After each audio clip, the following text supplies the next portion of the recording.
See basic programs. This is part 20. Let me explain code of to convert the kilometers to meters. In this program, we have declared two variables.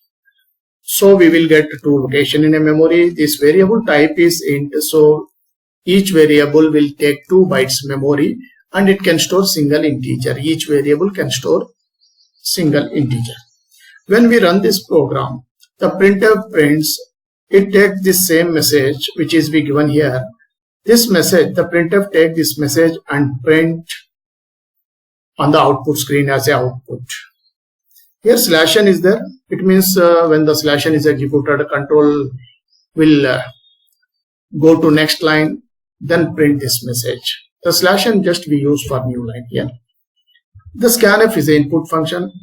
It takes the values from the keyboard here. Here in this first parameter, that is control string, in this only one specifier is there. It will take one value as an input. That value must be D here. Because %d is a specifier for integer. The scanf, here one specifier is there, it means it will take one value only.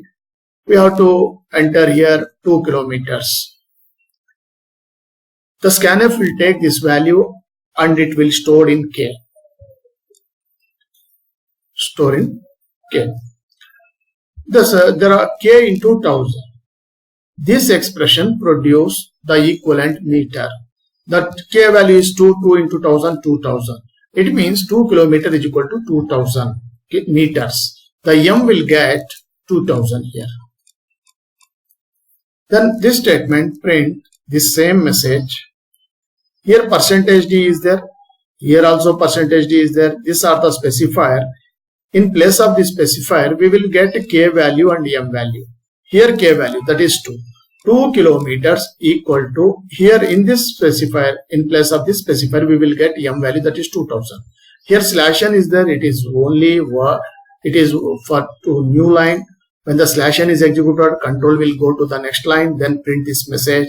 K value first here, 2 kilometers. Remaining text we will get same. Kilometers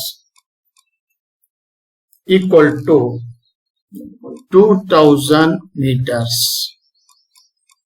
This output we will get. Then program returns 0. Then program is terminated. Thank you.